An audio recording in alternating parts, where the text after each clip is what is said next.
ဒါဒီနေ့ဇော်မဲလုံးတို့လိန်တာတခုပေါ်သွားခဲ့တယ်အဲ့ဒါဘယ်သူမှတတိမထားမိဘူးဦးစင်းကတော့တတိထားမိခဲ့တယ်ဘာလဲဆိုရင်ဦးစင်းတို့ပြည်သူတွေတည်တဲ့အခါမှာအလောင်းတွေလူသွားတယ်ဦးစင်းတို့ပြည်သူတွေတည်တဲ့အခါမှာအလောင်းတွေလူသွားတယ်အဲ့ဒီအလောင်းတွေလူပြီးဘာလုပ်ကြလဲဆိုပြည်သူတွေဘယ်သူမှအဖြေမထုံးနိုင်ခဲ့ဘူးပေဟီလိပေါ့ပေဟီလိဆန်ခဲ့တယ်ဘယ်သူမှအဖြေမထုံးနိုင်ခဲ့ဘူးတည်သွားတဲ့အလောင်းတွေကိုလူသွားတယ်လူပြီးသူတို့ဘာလုပ်ကြလဲနောက်တည်သွားတဲ့အလောင်းတွေကိုပြန်ဖော်ကြတယ်ပြန်ဖော်ပြီးသူတို့ဘာလုပ်ကြလဲဘယ်သူမှအဲ့ဒီမေးခွန်းကိုမဖြေနိုင်ခဲ့ဘူးမဖြေနိုင်ခဲ့ဘူးဒီနေ့တော့ဦးစင်းကအဲ့ဒီမေးခွန်းလေးကိုအနည်းဆက်ဆုံး 80% 80% လောက်မှန်မယ်လို့ထင်တယ်ဦးစင်းဖြည့်ပေးမယ်ပေါ့နော်သူတို့ဘာဖြစ်လို့အဲ့လိုအလောင်းတွေကိုပြန်ဖော်ရတာလဲ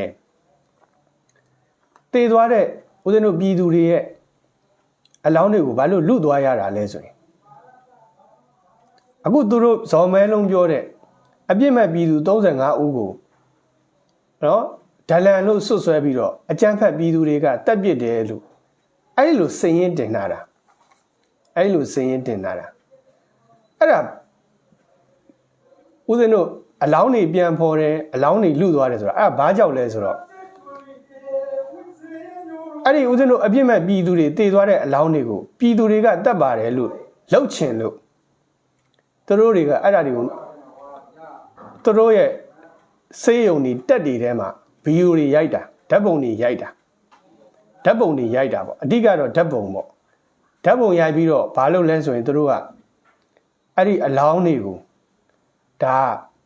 ပြည်သူတွေကသူတို့ရဲ့ပြည်သူတွေကပြည်သူတွေကိုပဲပေါ့နော်ဒလန်လို့ဆွဆွဲပြီးတော့တက်ပစ်ပါတယ်ဆိုပြီးတော့မဟုတ်မှန်မှန်ဓာတ်ပုံတွေရိုက်တာမဟုတ်မှန်မှန်ဓာတ်ပုံတွေရိုက်တာဒါကြောင့်ဦးဇင်းတို့အပြစ်မဲ့ပြည်သူတွေတိုက်ပွဲမှာကြာသွားခဲ့ရင်အလောင်းတွေဘာကြောင့်လူသွားလဲမြေကြီးထဲမှာမြုပ်ထားတဲ့အလောင်းတွေကိုဘာလို့ပြန်ဖော်လဲဆိုတာအဓိကအဖြေကတော့အနည်းဆက်ဆုံးအဖြေကတော့အဲ့ဒီအလောင်းတွေကိုသူတို့ဓာတ်ပုံရိုက်တယ်ဓာတ်ပုံရိုက်ပြီးတော့ပြည်သူတွေကတက်ပါတယ်ဆိုပြီးလှုပ်တာ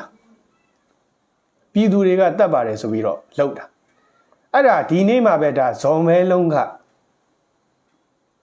ပြောလိုက်တာပေါ့နော်ဦးဇင်းတို့အကြမ်းဖက်ပြည်သူတွေကတဲ့ဒလန်လို့ဆွဆွဲပြီးတော့အပြစ်မဲ့တဲ့ပြည်သူတွေကိုတတ်ခဲ့တယ်တည်သွားတဲ့လူက35ယောက်ရှိတယ်တဲ့ဒါလုံးဝဖြစ်နိုင်တယ်သူတို့လူသွားတဲ့အလောင်းတွေကလည်းပဲအဲ့ဒီလောက်ရှိတယ်အလောင်းတိုင်းသူတို့လူတာမဟုတ်ဘူးအလောင်းတိုင်းလူတာမဟုတ်တချို့အလောင်းတွေပဲသူတို့လူတာဒါကြောင့်မလို့ဒီအပြစ်မဲ့ပြည်သူ35ယောက်ကိုအကြမ်းဖက်တဲ့ပြည်သူ35ဦးကဒလန်လို့ဆွဆွဲပြီးတပ်ဖြတ်ခဲ့တယ်ဆိုတာဒါဇော်မဲလုံးသည်သူ့စကားနဲ့သူအဖြေပြန်ထုတ်လိုက်တာပဲเนาะဦးဇင်းတို့လိုချင်တဲ့အဖြေကို तू ကပေးလိုက်တာပဲဦးဇင်းတို့လိုချင်တဲ့အဖြေကဦးဇင်းတို့ကြဆုံးသွားတဲ့ပြည်သူတွေရဲ့အလောင်းတွေကိုသူတို့လူသွားတယ်ဘာလုပ်လဲနောက်မြေကြီးထဲမှာမြုပ်ထားတဲ့အလောင်းတွေကိုပြန်ဖော်တယ်သူတို့ဘာလုပ်လဲဒီကြောက်ကက်တွေအသေးတွေရောင်းစားတာဆိုတာဒါမဖြစ်နိုင်ဘူးမဖြစ်နိုင်ဖြစ်နိုင်တာတစ်ခုကဒီနေ့ဇော်မဲလုံးပြောလိုက်တာကအကြမ်းဖက်ပြည်သူတွေကအပြစ်မဲ့ပြည်သူတွေကိုဒလန်လို့ဆွဆွဲပြီးတက်ဖြတ်ခဲ့တယ်ဆိုပြီးသူတို့ဓာတ်ပုံတွေထုတ်ပြတယ်ဓာတ်ပုံတွေပြပေးတယ်အဲ့ဒီသတင်းစာရှင်းလင်းပွဲမှာဒါကြောင့်သူတို့ဘာကြောင့်အလောင်းတွေလူသွားရတာလဲဆိုရင်ပြည်သူအချင်းချင်းကိုရန်တိုက်ပေးတာအဲ့ဒီအလောင်း15လောင်းကို35လောင်းပေါ့နော်အလောင်း35လောင်းကိုပြည်သူတွေကတက်ပစ်ပါတယ်ဆိုပြီးတော့သူတို့ကမဟုတ်မှန်သတင်းတွေနဲ့ဓာတ်ပုံတွေရိုက်ပြီးတော့မှတ်တမ်းယူထားတာဖြစ်တယ်ဒါကြောင့်မလို့ဦးဇင်းတို့အလောင်းတွေပျောက်သွားတယ်အလောင်းတွေလူခံရတယ်ဆိုတာသူတို့ကမှတ်တမ်းတွေယူတယ်ယူပြီးတော့ဇော်မဲလုံးကဒီနေ့သတင်းစာရှင်းလင်းပွဲမှာအဲ့ဒါကိုဒါပြောလိုက်တယ်ပေါ့နော်ဦးစင်းကနားထောင်လိုက်ရတယ်ဒါကိုဦးစင်းကဓာတ်ခနဲ့သိလိုက်တယ်ပေါ့နော်ဦးစင်းကဓာတ်ခနဲ့သိလိုက်တယ်ဩဇော်မဲလုံးကတော်တော်ညံ့တာပဲတော်တော်ညံ့တာပဲဘာဖြစ်လို့လဲဆိုတော့ဦးစင်းတို့ပြည်သူတွေလိုချင်နေတဲ့အဖြေကို तू ကပြောသွားလိုက်တာတကယ်တမ်းက तू အဲ့လိုမပြောဘူးဆိုရင်ဦးစင်းတို့မသိဘူး तू ကအဲ့လိုဆွဆွဲပြီးပြောသွားတဲ့အတွက်ကြောင့်မလို့ ဦးဇင်းတို့ပြည်သူတွေရဲ့အလောင်းတွေကိုဒါလူသွားတာဘာကြောက်လဲဆိုတာအဖြေကထွက်သွားတယ်သူပြောလိုက်တဲ့စကားမှာပဲအဖြေကပါသွားတယ်ပေါ့နော်ဒါကြောင့်သေသွားတဲ့အလောင်းတွေကိုသူတို့လူသွားတယ်ဆိုတာပြည်သူတွေကပြည်သူအချင်းချင်းကိုတတ်တဲ့အတွက်ကြောင့်သူတို့တက်တည်ယူထားပါတယ်ဆိုပြီးတော့ဓာတ်ပုံတွေရိုက်ထားတာပြီးလို့ရှိရင်အဲ့ဒီအလောင်းတွေကိုသူတို့ခေါ်ပြီးပြန်ပေးတာပဲနော်ခေါ်ပြီးပြန်ပေးတာပဲဒါဘာလို့တာလဲဆိုရင်ပြည်သူတွေကပြည်သူအချင်းချင်းဒလန်လို့ဆွဆွဲပြီးတက်တယ်ဒါကိုသူတို့ကတက်တဲ့အနည်းနဲ့ဓာတ်ပုံရိုက်ယူတာပဲဖြစ်တယ်ဓာတ်ပုံရိုက်ယူပြီးသွားလို့ရှိရင်သူတို့တွေကအဲ့ဒီအလောင်းတွေကိုပြန်ပေးတယ်ပေါ့နော်ပြန်ပေးတယ်ပေါ့ဒါကြောင့်ဒီနေ့ဇော်မဲလုံးရဲ့သတင်းစာရှင်းလင်းပွဲမှာအဖြေတစ်ခုရသွားတယ်ပေါ့ဦးဇင်းတို့ပဟေလိဖြစ်နေတဲ့အဖြေတစ်ခုကိုရသွားတယ်အဲ့ဒီအဖြေကတကယ်တန်ဖိုးရှိပါတယ်တန်ဖိုးရှိပါတယ်ဒါကြောင့်ဦးဇင်းတို့အလောင်းတွေလူခံရတယ်အလောင်းတွေပြန်ပြီးတူးဖော်ခံရတယ်ဆိုတာပြည်သူတွေကတက်တယ်ဆိုတဲ့ဆွဆွဲချက်တွေနဲ့သူတို့တက်တည်ယူခြင်းလိုပဲဖြစ်တယ်ပေါ့နော်တက်တည်ယူခြင်းလိုပဲဖြစ်တယ်ပြီးတော့ဦးဇင်းတို့ဒီနေ့ဗီဒီယိုဖိုင်လေးတစ်ဖိုင်တွေ့လဲရတယ်ပေါ့နော်ပြည်သူတွေကဒလန်ကိုမိတဲ့အခါမှာဒလန်ကိုမိတဲ့အခါမှာဘာလုပ်လဲဆိုတော့နှစ်ဖူးမှာတက်တူးထိုးပေးတယ်အဲ့ဒီတက်တူးထိုးပေးတဲ့ဗီဒီယိုဖိုင်ကိုဇော်မဲလုံးကသတင်းစာရှင်းလင်းပွဲမှာဖွင့်ပြတယ်ပေါ့ဖွင့်ပြတယ်အဲ့ဒါသူကဘာပြောလဲဆိုတော့ပြည်သူတွေကတဲ့သူတို့နဲ့အယူဝါဒမတူဘူးဆိုလို့ရှိရင်ဒီလိုလုပ်တယ်တဲ့ကိုနဲ့အယူဝါဒမတူဘူးဆိုရင်အဲ့ဒီလိုလုပ်လို့ရကြီးလားလို့ဇော်မဲလုံးကသတင်းထောက်တွေကိုပြန်မေးတယ်ပေါ့သတင်းထောက်တွေကိုပြန်မေးတယ်အဲ့ဒီမှာဦးဇင်းတို့ကမှားတယ်မှန်တယ်ဆိုတာထက်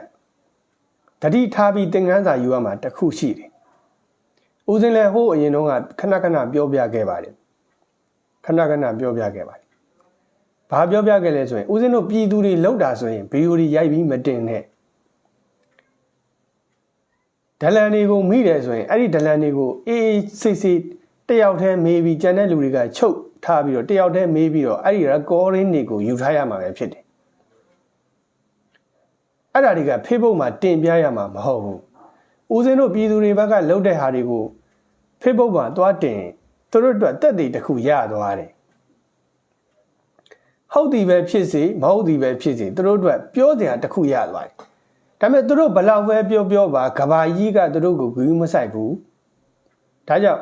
သူတို့ဘာပြောဦးဇင်းတို့ခေါင်းနဲ့မထည့်ပါနဲ့ကဘာကြီးကသူတို့ကိုဂူးမဆိုင်ဂယူးမဆိုင်ပေမဲ့လဲဦးဇင်းပြောချင်တာကပြည်သူတွေလှုပ်တဲ့ဟာတွေကို Facebook ပေါ်မှာမတင်ပါနဲ့အဲ့ဒါဦးဇင်းတို့ရဲ့အရှုံးပဲသူတို့အတွက်တက်တည်ပဲဖြစ်တယ်ပြည်သူတွေလှုပ်တဲ့ဟာတွေကိုမတင်ပါနဲ့တက်တူးပဲထိုးဒလန်ကိုပဲဝိုင်းဖမ်းပြီးကြိုးတုပ်ပြီးဓာတ်ပုံပဲရိုက်ဗီဒီယိုပဲရိုက်အဲ့ဒါတွေကိုမတင်ပါနဲ့အဲ့ဒါသူတို့အတွက်တက်တည်တစ်ခုရသွားတယ်သူတို့ကအဲ့ပြည်သူဒလန်တယောက်ကိုဖမ်းပြီးတော့မှတွေးထွက်တန်ယူလုပ်ပြီးအဲ့ဒီဓာတ်ပုံတွေဗီဒီယိုတွေကို Facebook ပေါ်မှာတင်လိုက်မယ်ဆိုရင်သူတို့ကအဲ့ဗီဒီယိုတွေကို download ဆွဲပြီးတော့ကဘာကြီးကိုချပြမယ်။မှပြည်သူတွေကညဉ့်ညမ်းစွာဆန္ဒပြတယ်လည်းပြောသေးတယ်ဒီမှာပြည်သူအချင်းချင်းကိုနှိပ်စက်နေတဲ့ဗီဒီယိုဖိုင်တွေသူတို့မှရှိတယ်။ပြည်သူအချင်းချင်းနှိပ်စက်နေတဲ့ဓာတ်ပုံတွေသူတို့မှရှိတယ်ဆိုပြီးသူတို့ထုတ်ပြလို့ရတယ်။ဒါကြောင့်ဦးဇင်းတို့သင်ခန်းစာယူကမှာကဒါဇော်မဲလုံးတို့ရဲ့အမှားပဲနော်ဇော်မဲလုံးတို့ရဲ့အမှားပဲ။အမှန်တကယ်ဆိုရင်ဦးဇင်းကဇော်မဲလုံးရဲ့သတင်းစာရှင်းလင်းပွဲကိုပြန်ပြောတာတစ်ခါမှမရှိဘူး။ဒီနေ့ပြန်ပြောတယ်ဆိုတာကဦးဇင်းတို့အတွက်အဖြေတွေအများကြီးရလိုက်တယ်ပညာတွေအများကြီးရလိုက်တယ်သင်ခန်းစာတွေအများကြီးရလိုက်တယ်ဒါကြောင့်ဦးဇင်းတို့အဲ့ဒါကိုသင်ခန်းစာယူကြပါဒါကနံပါတ်5အနေနဲ့ဦးဇင်းပြောတာပါဦးဇင်းတို့နံပါတ်6အနေနဲ့ဒီ generation တွေကဦးဇင်းကိုလည်းဒါလာပြီးအကြံတောင်းကြပါတယ်ဦးဇင်းအကြံပေးပါတယ် generation တွေကိုလေဦးဇင်းကြီးမှာလာပြီးအကြံတောင်းတဲ့လူတွေအများကြီးရှိတယ်ဦးဇင်းအကြံပေးပါတယ် generation တွေကိုသူတို့တွေလက်နက်တွေလောက်ကြတယ် Facebook တွေကြည့် YouTube တွေကြည့်ပြီးတော့လက်နက်တွေတီထွင်ကြတယ်နောက်မီးပုံးတွေလောက်ကြတယ်ဓာတ်ဆီပလင်းတွေနဲ့ဂျင်ကလီတွေလောက်ကြတယ်ဒုတ်တွေဓာတ်တွေလောက်ကြတယ်ဦးဇင်းပြောပါတယ်ဟိုအရင်တော့ကလည်းကို့မိသားစုတော်မသိစေနဲ့ ဥမာလူငယ်9ယောက်လောက်တယ်ဆိုရင်အဲ့ဒီလူငယ်9ယောက်ကလွှဲရင်ဘယ်သူမှမသိစေနဲ့ကျွန်တော်တို့ဘာလုပ်နေတယ်ဆိုတာမိဘတောင်မသိစေနဲ့ညီကောင်မနှမတောင်မသိစေနဲ့တိတ်တိတ်ပုံအခန်းထဲမှာပဲ9ယောက်လောက်တယ်ဆိုအဲ့ဒီ9ယောက်ကလွှဲရင်ဘယ်သူမှမသိစေနဲ့ပေါ့နော်ဦးဇင်းတို့တိတ်တိတ်ပုံဒါဆောင်ရွက်ရမယ်ပြီးတော့အဲ့ဒီပစ္စည်းတွေကိုလည်းဦးဇင်းတို့လုံခြုံတဲ့နေရာမှာတင်ထားရမယ်ဦးဇင်းတို့ကအဲ့ဒီပစ္စည်းတွေကိုတချို့က Facebook တွေမှာရှောက်တင်မတင်တာတော့မှတချို့ကဒီကောင်မောင်နှမတွေရှောက်ပြောတငယ်ချင်းတွေရှောက်ပြောဒလန်ဆိုတာဦးဇင်းတို့ဂျိုးပါတာမှမဟုတ်တာဘယ်လိုလုပ်သိရမှာတခါတလေကိုမိဘကဒလန်ဖြစ်ခြင်းဖြစ်သွားတယ်တခါတလေကိုညီကိုမောင်နှမကဒလန်ဖြစ်ခြင်းဖြစ်သွားတာဒလန်အစ်စ်မဟုတ်ဘူးကိုမိဘကကိုသားသမီးကိုဒီလိုလုပ်လို့ရှိရင်အန်တယ်ဖြစ်မှာဆိုလို့တယောက်ယောက်ကိုတိုင်မြင်ကြည့်လိုက်တာမျိုးအဲ့တိုင်မြင်ကြည့်လိုက်ရကနေပြီးတော့ကိုသားသမီးကိုစိတ်ပူပြီးတိုင်မြင်ကြည့်လိုက်ရကနေပြီးတော့အဲ့ဒါတွေအကုန်လုံးမိသွားနိုင်တယ်ဒါကြောင့်မိဘကလည်းတစ်ခါတလေမှစိတ်ပူပြီးတော့ဒလန်ဖြစ်ခြင်းဖြစ်သွားနိုင်တယ်ညီကောင်မောင်တို့မှလည်းဒီတိုင်းပဲငါမောင်လေးကဒီလိုလုပ်နေတာတော့ကြငါမောင်လေးမိသွားလို့အရိုက်သက်ခံလိုက်ရရင်ငါတို့ရင်ကျိုးပါပြီရဲ့ဆိုပြီးတော့သူများတွေကိုရှောက်ပြောမယ်ဆိုရင်သူများတွေကအဲ့ဒီညီကောင်မောင်နှမကြောက်ပဲဒါဒလန်ဖြစ်ခြင်းဖြစ်သွားတာဒါကြောင့်ဦးဇင်းတို့ဟိုရှေ့တုန်းကစကားပုံရှိတယ်ကိုကကျူးရင်ကိုဒူးတော်မယုံရဘူးတဲ့နော်ကိုကကျူးရင်ကိုဒူးတော်မယုံရဘူး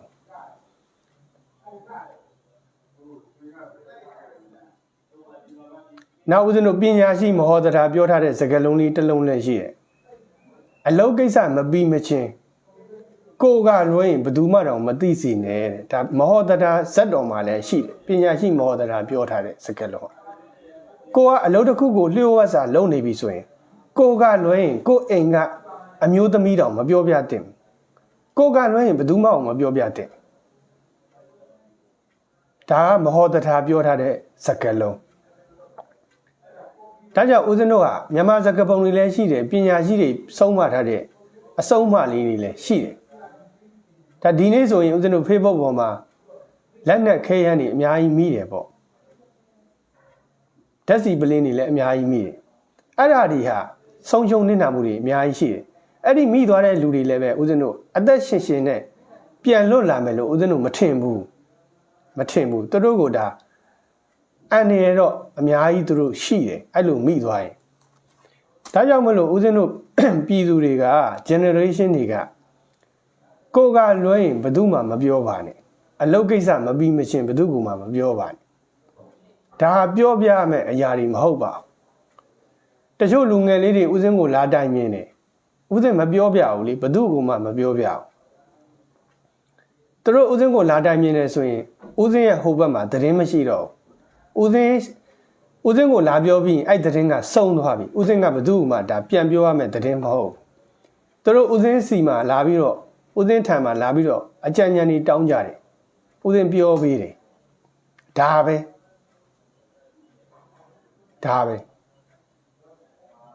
လူတိုင်းကဦးဇင်းနဲ့မတူဘူးဦးဇင်းကသူတို့တိုင်ပင်လို့ရတဲ့လူကြီးတယောက်လည်းဖြစ်တယ်သူတို့ကိုအကြံပေးနိုင်တဲ့လူကြီးတယောက်လည်းဖြစ်တယ်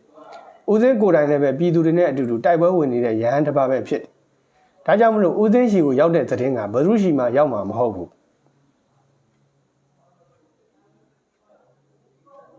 ဒါပေမဲ့ကိုယ်နဲ့အတူတူနေတဲ့ဒီပတ်ဝန်းကျင်ကလူတွေကိုယ်နဲ့တငယ်ချင်းပါဆိုတဲ့လူတွေကိုယ်နဲ့ညီကောင်မောင်နှမတော်ပါဆိုတဲ့လူတွေမဟောတရားကဘယ်သူမှတော့မပြောရဘူးတဲ့မဟောတရားတော်မှသူ့အမေကိုသွားပြောလို့ဒုက္ခရောက်ဖူးတယ်ဒါကြောင့်မဟောတရားကအဲ့ဒီစကားလေးကိုပြောတာလျှို့ဝှက်တဲ့ကိစ္စမှန်သမျှကိုကလွှဲရင်ဘယ်သူမှမသိစေနဲ့တဲ့အလုပ်ကိစ္စမပြီးမချင်းကိုကလွှဲရင်ဘယ်သူမှမသိစေဒါကြောင့်ဦးဇင်းတို့ပြည်သူတွေကဒါကိုသင်ခန်းစာယူရမယ်ဒါဒီနေ့ဇော်မဲလုံးပြောသွားတာပေါ့နော်ပြည်သူတွေပစ္စည်းတွေအဲ့လိုမိတယ်တဲ့ပစ္စည်းတွေမိတယ် အဲ့လိုမိတဲ့အခါမှာသူတို့ကဒီနေ့သတင်းစာရှင်းလင်းပွဲမှာအဲ့မိထားတဲ့လူတွေရောဓာတ်ပုံတွေရောထုတ်ပြတယ်အဲ့ဒါဦးဇင်းတို့ပေါ်သေးသေးမဟုတ်ဘူးအဲ့ကဘာကြီးကိုသူတို့အဲ့ဓာတ်ပုံတွေချပြမှာအဲ့ဓာတ်ပုံတွေကအစ်စ်တွေပဲလေအတုတွေမှမဟုတ်တာခေါင်းကအလောင်းတွေကိုသူတို့လူသွားတယ်လူသွားပြီးတော့ဓာတ်ပုံတွေရိုက်ပြီးယူထားပြီးတော့အလောင်းတွေကိုပြန်ပေးတယ်အဲ့ဒါကအတုတွေအဲ့ဒါကဘာကြီးကလည်းသိတယ်အခုဟာကအတုမဟုတ်ဘူးလေဦးဇင်းဓာတ်စီပလင်းတွေမိတယ်ဂျင်ကလေးတွေမိတယ်နောက်တနတ်အတုတွေမိတယ်ကိုပောင်ကိုတီထွင်ထားတဲ့တနတ်တုတွေမိတယ်လေးဘွားတွေမိတယ်ဓားတွေမိတယ်ဒုတ်တွေမိတယ်အဲ့ဒါတွေကအစစ်တွေလေအစစ်တွေဖြစ်တဲ့အတွက်ကြောင့်မလို့ဦးဇင်းတို့ကညင်းလို့မရအောင်ညင်းလို့မရအောင်ဒါကြောင့်ဦးဇင်းတို့ generation တွေကဒီနေ့အဲ့လိုကိုယ့်ဘက်ကိုတိတ်တိတ်ပုံပြန်ပြီးတော့ခုခံကာကွယ်ဖို့ဆိုပြီးလက်နက်တွေလုံနေတာအများကြီးရှိတယ်အများကြီးရှိတယ်ဒါကြောင့်ဦးဇင်းတို့ကအဲ့ဒီလက်နက်တွေမိသွားရင်လည်းပဲကုန်ကြစိတ်ပတ်စံတွေကမနှဲဘူးစူးစမ်းဆောင်ရွက်ထားတာတွေကလည်းအချိန်တွေကလည်းမနှဲဘူးမိသွားရင်လည်းအဲ့ဒီလူကအသက်ရှင်မယ်လို့ဦးဇင်းမထင်ဘူးသူတို့ကျိန်းတွေပေါင်းနှိပ်စက်မှာရိုက်မှာတတ်မှာအသက်ရှင်မယ်လို့တော့ဦးဇင်းမထင်ဘူးဒါကြောင့်အသက်အန္တရာယ်လည်းရှိသလိုပတ်စံတွေလည်းကုန်ကြထားတာတွေကအများကြီးရှိတယ်အသက်အန္တရာယ်လည်းရှိတယ်ပတ်စံတွေကုန်ကြထားတာလည်းအများကြီးရှိတယ်ဒါကြောင့်ကိုဟာဘသူ့ကိုလိုက်ပြောနေမှာတော့ဘသူ့ကိုလိုက်ပြောနေမှာတော့ညီကောင်မတော်မတွေကိုလိုက်ပြောနေမှာလားအမေတွေဖေတွေကိုလိုက်ပြောနေမှာလားတငယ်ချင်း9ယောက်လောက်တယ်ဆိုရင်အဲ့ဒီ9ယောက်ကလွှဲရင်ဘယ်သူမှမသိစေနဲ့ပြီးတော့တငယ်ချင်း9ယောက်လောက်တယ်ပဲထားအောင်တော့ဦးစင်းတို့ဆိုရင်လူတစ်ယောက်ကိုတပတ်လောက်ပေါင်းလိုက်ပြီဆိုတာနဲ့ဒီလူဟာကိုပြောပြလို့ရသလားကိုတိုင်မြင်လို့ရသလားဆိုတာအဲ့ဒီလူတစ်ယောက်ကိုအကဲခတ်သွားလို့ရပြီပေါ့ဒါဦးစင်းတို့အနေနဲ့လူတစ်ယောက်ကိုပေါင်းမယ်ဆိုရင်အလုံးစုံတစ်ပတ်ပဲတစ်ပတ်ဆိုရင်ဒါအဲ့ဒီလူအကြောင်းကောင်းကောင်းသိသွားပြီအခုဟာကဗျာလူလောကမှာတငယ်ချင်းတွေတစ်နှစ်နှစ်နှစ်တစ်လနှစ်လပေါင်းနေပြီပဲဒီလူဟာစိတ်ချရတဲ့လူလားစိတ်မချရတဲ့လူလားဆိုတာကိုသိနေပြီးသားပဲအဲ့လိုစိတ်မချရတဲ့လူဆိုရင်ဦးဇင်းတို့ကို့အဖွဲ့ထဲမှာခေါ်ဦးမထားသင့်ဘူးပေါ့ခေါ်ဦးမထားသင့်ဘူးဦးဇင်းပြောပြချင်တာကဒလန်လို့ပြောတာမဟုတ်ဘူးအဲ့ဒီတငယ်ချင်းတယောက်ကပဲသူတို့လက်နက်တွေလှုပ်ထားတာရှောက်ကြွားပြီးတော့တခြားလူတွေကိုရှောက်ပြောမယ်ဆိုရင်အဲ့ဒီလူတွေကနေတဆင့်တဆင့်နဲ့ဦးဇင်းတို့အကြမ်းဖက်အဖွဲ့အစည်းတွေနားရဲရောက်ပြီးဒါဖမ်းမှာဦးဇင်းတို့ Facebook ပေါ်မှာတနေ့တနေ့မိနေတာအဲ့ဒါမျိုးအများကြီးရှိတယ်။ဘာကြောင့်မိလဲဆိုဒလန်ကြောင့်မိရလို့ဦးဇင်းကမထင်ဘူး။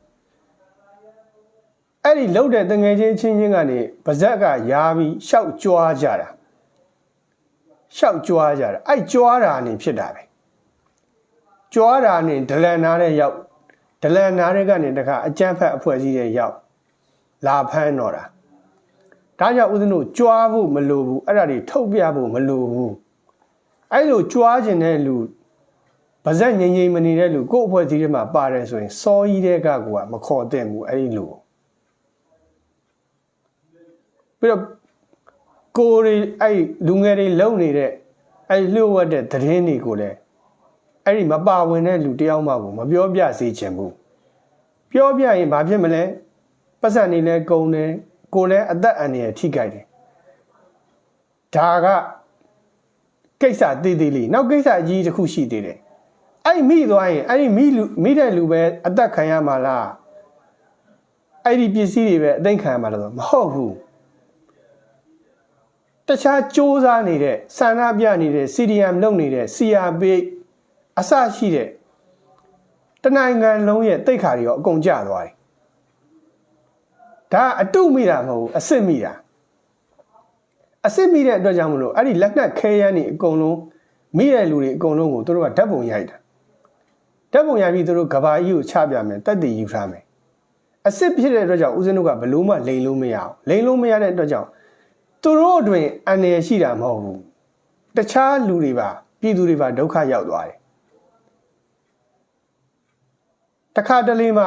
ဓာတ်ပုံတပုံဗီဒီယိုတစ်ခုကအများကြီးဦးဇင်းတို့အရေးပါအရာရောက်တယ်အများကြီးအရေးပါအရာရောက်တယ် ဒါကြောင့်မိတဲ့လူကအသက်အန္တရာယ်ရှိတယ်ပတ်စံနေအများကြီးကုန်တယ်အေးသူတို့တွေမဲ့အသက်အန္တရာယ်ရှိတာလားဆိုမဟုတ်ဘူးဦးဇင်းတို့စ조사နေတဲ့ပြည်သူတွေအကုန်လုံးဒီအဲ့ဒီဓာတ်ပုံတစ်ပုံကြောက်ပဲဒုက္ခတွေအများကြီးရောက်သွားတယ်ဘာဖြစ်လို့လဲသူတို့ကပုံအစ်စ်တွေရသွားတာတက်တွေအစ်စ်တွေရသွားတဲ့အတွက်ကြောင့်သူတို့ဒီနေပဲဇော်မဲလုံးကသတင်းစာရှင်းလင်းပွဲမှာအဲ့ဓာတွေကိုထုတ်ပြသွားတယ်အဲ့ဒီလိုထုတ်ပြသွားတယ်ဆိုတဲ့ကူကဒါသူတို့တော့တက်တွေရသွားတာပဲကဘာကြီးကသူတို့ထုတ်ပြသမျှကိုအရေးဆိုင်သည်ပဲဖြစ်စေအရေးမဆိုင်သည်ပဲဖြစ်စေဦးဇင်းတို့ကဒီလိုသတင်းတွေကိုသူတို့ရှိပေးစရာဘူးမလိုတာမရောက်လီပိုကောင်းနေပဲဦးဇင်းပြောချင်တာကမရောက်လီပိုကောင်းနေပဲသူတို့သတင်းတုတွေဖန်နီးတယ်ခုနကဦးဇင်းတို့35လောင်းအလောင်း35လောင်းပြည်သူတွေအချင်းချင်းတက်လို့35လောင်းတည်သွားတယ်ဆိုတာအဲ့ဒါကသတင်းအတုဦးဇင်းတို့တည်သွားတဲ့ပြည်သူတွေရဲ့အလောင်းတွေကိုသူတို့လူသွားတယ်လူပြီးတော့သူတို့ကဓာတ်ပုံတွေရိုက်တယ်ရိုက်ပြီးတော့သူတို့ကပြည်သူတွေတက်ပါတယ်ဆိုပြီးတော့35လောင်းရှိတယ်ဆိုပြီးဇော်မဲလုံးကဒီနေ့ပြောသွားတယ်အဲ့ဒါကသတင်းအတုသတင်းအတုအဲ့ဒီလိုသတင်းအတုမျိုးကိုဘယ်သူမှလက်မခံဘူးဘယ်သူမှလည်းအလေးထားကြမလို့ဘူးကဘာကြီးကလည်းသူတို့ကိုဟာသလုံးဝမယုံကြည်ဘူးအေးဒါပေမဲ့လို့အဲ့ဒီလို generation တွေစ조사ထားတဲ့ဓာတ်စီပလင်းတွေဒုတ်တွေဓာတ်တွေလှန်တွေတနက်တွေအဲ့ဒါတွေကကြတော့အတုမဟုတ်ဘူးအစ်စ်မိသွားတဲ့အတွက်ကြောင့်သူတို့တွေအန္တရာယ်ရှိတာမဟုတ်ဘူးတခြားစ조사နေတဲ့ပြည်သူတွေအားလုံးနစ်နာတယ်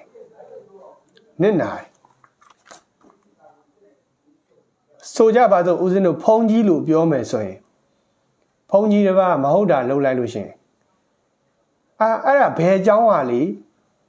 အဲ့ဒါဘယ်เจ้าကအဲ့လိုဖြစ်တာအခုလည်းပဲပြည်သူတွေကအဲ့လိုမိသွားတယ်တော့မှပြည်သူတွေအကြမ်းဖက်တာလေဒီမှာတွေ့လာဒုတ်တွေဓာတ်တွေတနက်တွေမြားတွေပြည်သူဆိုပြီးတော့အကုန်လုံးဝလုံးနဲ့တင်ရိုက်ပြတာတို့ကဒါကြောင့်ကိုတယောက်တည်းကိုတစ်ဖွဲ့တည်းမိတာမဟုတ်ဘူးပြည်သူဆိုတဲ့စကားလုံးနဲ့တို့ကထုတ်ပြလိုက်တာပြည်သူတွေအားလုံးထိကြိုက်သွားတယ်အရန်အရေးကြီးတယ်ပေါ့ဒါကြောင့်ဦးဇင်းကဒီနေ့ဇော်မဲလုံးရဲ့သတင်းစာရှင်းလင်းပွဲရဲ့ကောက်နှုတ်ချက်ကလေးတွေကိုဦးဇင်းတို့ရှောင်းရန်စောင်းရန်ကောက်နှုတ်ချက်ကလေးတွေကိုဦးဇင်းကပြောပြလိုက်တယ်နောက်တစ်ခုကဦးဇင်းပြောပြချင်တာကမနေ့ကသတင်းလက်ကျန်လေးပေါ့နော်မနေ့ကသတင်းလက်ကျန်လေးဦးဇင်းတို့စစ်တပ်က1948ဦးဇင်းတို့မှာလွတ်လပ်ရေးရတယ်ပေါ့နော်1948မှာလွတ်လပ်ရေးရတယ်အဲ့လိုလွတ်လပ်ရေးရပြီးတော့ဗိုလ်ချုပ်အောင်ဆန်းနဲ့မရှိတော့တဲ့အခါမှာဦးဇင်းတို့တိုင်းပြည်ကိုစစ်အာဏာရှင်တွေကအဆင့်အဆင့်တဘူပြီးတဘူနဲ့အုပ်ချုပ်ခဲ့တယ်နှစ်ပေါင်းဘယ်လောက်ကြာခဲ့လဲဆိုရင်ဦးဇင်းတို့နှစ်ပေါင်းအခုဒီမိုကရေစီရတာ10နှစ်အခု2021နဲ့လွတ်လပ်ရေးရတာက1988ပေါ့နော်1948 sorry 1948နဲ့အခု2021နဲ့ကြာမှာနှစ်ပေါင်း83နှစ်ရှိတယ်အဲ့ဒါကိုဦးဇင်းတို့ကဒီမိုကရေစီရတာ10နှစ်ကိုဖယ်လိုက်63နှစ်ကျန်တာပေါ့နော်အဲ့ဒီ63နှစ်လုံးဟာစစ်တပ်ကအုပ်ချုပ်ခဲ့တာကွန်မြူနစ်စနစ်နဲ့အကြမ်းဖက်ဝါဒနဲ့ဦးဇင်းတို့အုပ်ချုပ်ခဲ့တာနှစ်ပေါင်း63နှစ်ကြာတယ်ဦးဇင်းတို့ပြည်သူတွေကစိတ်ဓာတ်တွေအရန်ကြဒါကဦးဇင်း motivation အတွက်ပြောတာပြည်သူတွေခွန်အားတက်ဖို့ပြောတာရည်ရွယ်တာပေါ့နော်63နှစ်တောင်ဦးဇင်းတို့စစ်အာဏာရှင်တွေတဘူပြီးတဘူဦးဇင်းတို့မြန်မာနိုင်ငံတော်ကြီးကိုအုပ်ချုပ်ခဲ့တယ်အကြမ်းဖက်ခံခဲ့ရတယ်အဖိနှိပ်ခံခဲ့ရတယ်မြန်မာနိုင်ငံကြီးစင်ရဲတွင်းထဲမှာနစ်မွန်းခဲ့ရတယ်ဘာပညာမှမတတ်ခဲ့ရအောင်မြန်မာနိုင်ငံကြီးကတကယ်ချွတ်ချုံကြခဲ့တဲ့နိုင်ငံကြီးပေါ့နော်ပညာရေးမှာလည်းချွတ်ချုံကြတယ်စီးပွားရေးမှာလည်းချွတ်ချုံကြတယ်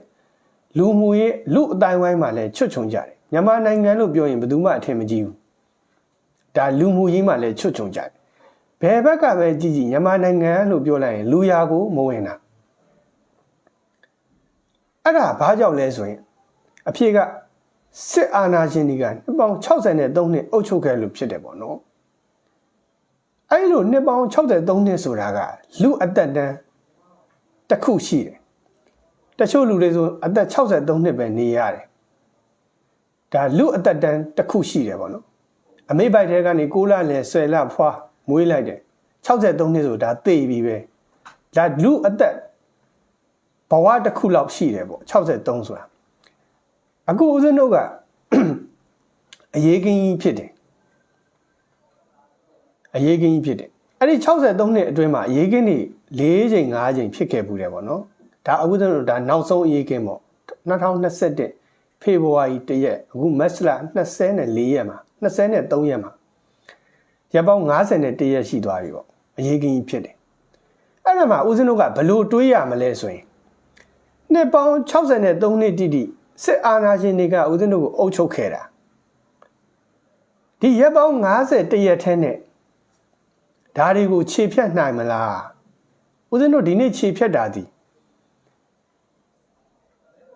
မင်းအွန်လိုင်းတို့ကိုပဲခြေဖြတ်တာမဟုတ်63နှစ်အကြမ်းဖက်ခဲ့တဲ့အရာတွေအားလုံးကိုခြေဖြတ်တာဒီစစ်တပ်ရဲ့ရုံမာမှုတွေဟာ63နှစ်တောင်ရှိတယ်သူတို့မှာဒီ63နှစ်အတွင်းမှာရုံမာဖို့အကြမ်းဖက်ဖို့ပဲသူတို့တွေကတင်နေတာစစ်တပ်တဲ့ဝင်နေဘာလုပ်လဲဘာတွေတင်လဲတနက်ပြစ်တိုင်းပဲတနက်ပြစ်တက်အောင်ပဲသူတို့တင်တယ်လို့ဦးဇင်းတို့ပြည်သူတွေထင်တယ်မဟုတ်ဘူးအဲ့ဒီပြည်သူတွေကိုကြည်ထားကွာအဲ့ဒီပြည်သူတွေဆိုတာအဲ့ဒါမင်းလူမိုက်တွေကွာငါတို့စစ်တပ်မှာလူတော်လူကောင်းအာဇာနည်တွေကွာဒီလိုသူတို့ဒီလိုတင်ပေးတာပေါက်ပန်း40တွေတင်ပေးတာတနေ့ကျရင်ငါတို့တွေအဲ့ဒီဒီမိုကရေစီကိုအာဏာပြန်သိမ်းနိုင်ရမယ်ကွာလို့ဒီလိုတွေတင်ပေးတာငါတို့စစ်သားကလွှဲရင်ဒီနိုင်ငံကြီးမှာဘယ်သူမှမမြင့်မြတ်ဘူးငါတို့စစ်သားတွေသာမြင့်မြတ်တာဒီလိုဝါဒမိုင်းတွေထည့်ထားတာပေါက်ပန်း40တွေကြီးတင်ပေးတာပေါက်ပန်း40တွေကြီးတင်ပေးတာအဲ့ဒီတင်ခဲ့တဲ့တင်ရိုးကနှစ်ပေါင်းဘယ်လောက်ကြာလဲဆို63နှစ်ရှိတယ်ဒါကြောင့်မလို့အဲ့ဒီ63နှစ်အတွင်းမှာရှိတဲ့စစ်သားတွေရဲတွေအကုန်လုံးဟာလူဆိုးလူမိုက်တွေကြီးပဲလူဆိုးလူမိုက်တွေဘာဖြစ်လို့လဲဆိုရင်အဲ့ဒီ63နှစ်လုံးလုံးဟာသူတို့ကိုရိုက်ထည့်ထားတာတစ်နှစ်တည်းရိုက်ထည့်ထားတာမဟုတ်ဘူးနှစ်နှစ်တည်းရိုက်ထည့်ထားတာမဟုတ်63နှစ်လုံးလုံးသူတို့ကိုရိုက်ထည့်ထားတာဦးဇင်းတို့လူတယောက်ကိုပဲတစ်နှစ်လောက်ပညာသင်ပေးကြည့်သူ့မကောင်းတဲ့ပညာသင်ပေးအဲ့ဒီတစ်နှစ်မှာသူကအဲ့ဒီမကောင်းတဲ့ပညာကြီးဆွဲသွားတာအခုကစစ်တပ်က63နှစ်တောင်သင်ပေးထားတာမင်းအောင်လှိုင်ရဲ့အသက်ကဘယ်လောက်လဲ64နှစ်မင်းအောင်လှိုင်တသက်ပဲကဲမင်းအောင်လှိုင်ရဲ့အသက်တသက်ပဲမင်းအောင်လှိုင်ကဒါဗိုလ်ချုပ်တို့လွတ်လပ်ရေးဗိုလ်ချုပ်ကြဆုံးကြီးမကြောက်ဘူးမင်းအောင်လှိုင်တို့မွေးခဲ့တာပဲမင်းအောင်လှိုင်တို့အသက်တစ်ခုပဲစစ်တပ်ရဲ့ဒါပညာတွေမကောင်းတဲ့ပညာတွေကိုသင်ပေးခဲ့တာဒါကြောင့်မင်းအောင်လှိုင်ဒီစစ်တပ်ထဲဝင်တာနဲ့မကောင်းတဲ့ပညာတွေကြီးပဲသင်ခဲ့ရတာအဲ့ဒီမကောင်းတဲ့ပညာတွေသင်ပေးပြီးသူတို့ရဲ့စိတ်တွေဟာမကောင်းမှုတွေမှာပျော်ပြီးတော့မကောင်းတာတွေပဲကြံမကောင်းတာတွေပဲတွေးမကောင်းတာတွေပဲလုပ်လာတာမကောင်းတာတွေပဲလုပ်ဒါကြောင့်ဦးဇင်းတို့ဒီအဲ့လိုမကောင်းတာတွေနဲ့တိဆောက်ထားတဲ့ဒီရဲတွေစစ်သားတွေ63နှစ်ကြီးတောင်တိဆောက်တဲ့ခိုင်မာနေတဲ့ဒီရဲတွေစစ်သားတွေကိုဦးဇင်းတို့ရပ်ပေါင်း51ရက်နဲ့ဘယ်လိုလုပ်ခြေဖြတ်နိုင်မလဲတချို့ကစံနာတွေစောကြတယ်ဟာတပည့်တော်တို့မှပြည်သူတွေဟာအများကြီးတည်နေပြီဖေဟာဖမို့ကဲပါအောင်ဖေဟာ UN ကမကဲတော့ဘူးလားဖေဟာ UN ကမကဲတော့ဘူးလားတပည့်တော်တို့ကအောင်မြင်ပါမလားဖေဟာဒီလောက်ပြည်သူတွေတည်နေတာဘယ်သူမှမကြည့်တော့ဘူးလားဖေဟာဆိုအဲ့ဒီ63နှစ်နဲ့ကြည့်ရင်ဘုရားတို့ဒီရက်ပေါင်း50တရားနည်းသေးတယ်လीနည်းသေးတယ်ဘယ်လိုလို့အဲ့ဒီ63နှစ်တောင်စိုးခဲ့မိုက်ခဲ့တဲ့အပြစ်တွေကိုဒီရက်ပေါင်း50တရက်ထဲနဲ့ဦးဇင်းတို့ဘယ်လိုလုပ်ဖြေနိုင်မလဲ ဦးစင်းကအဲ့ဒါကိုဥပမာလေးတစ်ခုနဲ့ပေးခြင်းတယ်ဦးစင်းတို့ဖုန်းတွေကို reset ချတဲ့အခါမှာကို့ဖုန်းကအရန်ဟန်းနေပြီးသုံးလို့မကောင်းတော့ဘူး reset ချတယ်ပေါ့ reset ချလိုက်ရင်အသစ်ပြန်ဖြစ်သွားတယ်တွင်းထားတဲ့ software တွေဖုန်းနံပါတ်တွေဘာမှမရှိတော့ဘူးဖုန်းထဲမှာအသစ်ပြန်ဖြစ်သွားတယ်အဲ့ဖုန်းတစ်လုံးကို reset ချလို့ရှိရင်အနည်းဆုံး15မိနစ်လောက်ကြာတယ်ပြန်ပြီးတော့ upgrade ပြန်လုပ်ရတာ15မိနစ်လောက်ကြာတယ်ဒါဖုန်းတစ်လုံးကို reset ချရင်တော့မှ15မိနစ်ကြာတယ်ပေါ့အဲ့15မိနစ်ဆိုတဲ့အခိုက်အတန့်ပြီးသွားရင် software တွေအသစ်တွေပြန်သွင်းပြီးတော့တခါပြန်သုံးပေါ့နော်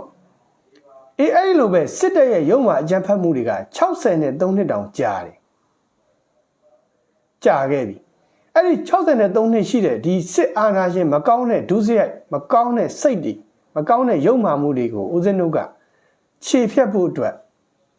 50တရက်ဆိုတဲ့ပမာဏနည်းလွန်းအားကြီးတယ်ဦးဇင်းပြောချင်တာကအချိန်မကျသေးဘူးပေါ့ဘာဖြစ်လို့ဦးဇင်းတို့ခြေဖြတ်နေတာကတနှစ်သားမင်းအွန်လိုင်းလည်းမဟုတ်ဘူးတနှစ်သားစစ်တက်လည်းမဟုတ်ဘူး63နှစ်တက်တန်းရှိတဲ့မကောင်းတဲ့ဒီစစ်တက်ကြီးတစ်ခုလုံးကိုဦးဇင်းတို့ကရက်ဆက်ချပြနေတာအမျိုးပြုတ်အောင်ဖြုတ်ပြနေတာအဲ့လို63နှစ်တက်တန်းရှိတဲ့ဒီစစ်တက်ကြီးကိုအမျိုးပြုတ်အောင်ရက်ဆက်ချနေတာဖြစ်တဲ့အတွက်ကြောင့်ဦးဇင်းတို့ကဒီရက်ပေါင်း50တရက်ဆိုတာစောလုံးအားကြီးတယ်စံနာတွေတိတ်မစောနဲ့ပေါ့နော်စောလုံးအားကြီးတယ်ဒါကြောင့်ဦးဇင်းတို့ကအမေရိကန်သမ္မတဂျိုးဘိုင်ဒန်ကိုယ်တိုင်ဇူလိုင်4ရက်မကျော်ပါဘူးတဲ့နော်ဇူလိုင်4ရက်မကျော်ပါဘူးဒါကြောင့်အမေရိကန်သမ္မတဂျိုးဘိုင်ဒန်ကြီးကိုယ်တိုင်ကမြန်မာပြည်သူတွေကိုကွာတဲ့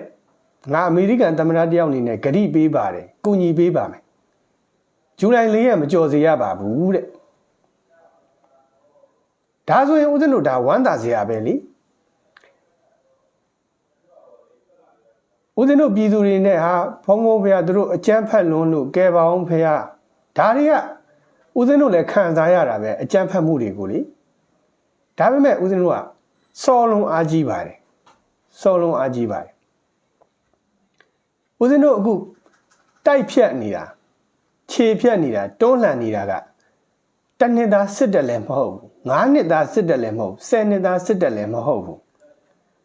63နှစ်ရှိတဲ့တက်တန်းကိုအလွန်ကိုရင့်မာနေတဲ့စစ်တပ်ကြီးပဲဖြစ်တယ်ပေါ့နော်တက်တန်းအလွန်ရင့်မာနေတဲ့စစ်တပ်ကြီးပဲဖြစ်တယ်ဒါကြောင့်အဲ့လိုတက်တန်းအလွန်ရင့်မာနေတဲ့အကြမ်းဖက်အဖွဲ့အစည်းစစ်တပ်ကြီးကိုဦးဇင်းတို့ရက်ဆက်ချပစ်ဖို့တွန်းလှန်ပစ်ဖို့ခြေဖြတ်ပစ်ဖို့ဆိုတာကအချိန်3-4လလောက်တော့ဒါတိခံပြီးဦးဇင်းတို့စောက်ရမှာပဲဖြစ်တယ်မင်းအောင်ဘိုးချုပ်အမေရိကန်သမ္မတဂျိုးဘိုင်ဒန်ကိုယ်တိုင်ကဒါဒိတ်ပေးပြီးသွားပြီလေဇူလိုင်4ရက်မကျော်စေရပါဘူးတဲ့ဒါကြောင့်ဦးဇင်းတို့ကဘလို့ဒုက္ခတွေရှိနေဘလို့ဒုက္ခတွေရောက်ငါတို့တွေရောက်ခဲ့တဲ့ဒုက္ခတွေဟာအဲ့ဒီနှစ်ပေါင်း63နှစ်အတွင်းမှာ88တုန်းကလည်းငါတို့ပြည်သူတွေအသက်ခံခဲ့ရပြီရွှေဝါရောင်တုန်းကလည်းငါတို့ပြည်သူတွေအသက်ခံခဲ့ရပြီ40ခုတော့ကလည်းပြည်သူတွေအသက်ခံခဲ့ရပြီဦးဇင်းတို့အခုလည်း2021ပြည်သူတွေအသက်ခံခဲ့ရပြီဒါတွေအားလုံးကိုငါတို့ရက်ဆက်ချဖြစ်ဖို့ဒီစက်ကြကြီးတစ်ခုလုံးကိုနောင်အကြမ်းဖက်အဖွဲ့အစည်းမပေါ်ပေါက်ဖို့အတွက်ငါတို့တွေတွန်းလှန်မှဖြစ်မယ်ဆိုတာ4-5 လလောက်တော့ဦးဇင်းတို့အချိန်ပေးမှဖြစ်တယ်ပေါ့နော်အလုပ်တစ်ခုကလေခလေးတယောက်10တန်းစာမွေးဖြည့်တာပဲဖြစ်တစ်နှစ်တောင်မှအချိန်ပေးရတယ်ဒါဟာဘာမှမဟုတ်တဲ့10တန်းလေးတောင်မှတစ်နှစ်အချိန်ပေးရတယ်ဒါကြောင့်ဦးဇင်းတို့ဒီမကောင်းတဲ့အကြမ်းဖက်အဖွဲ့အစည်းစစ်တပ်ကြီးကိုခြေဖြတ်ပစ်ဖို့ဆိုတာက4-5 လလောက်တော့ဦးဇင်းတို့သိင်းကြီးခံပြီးတော့စောက်ကြမှာပဲဖြစ်တယ်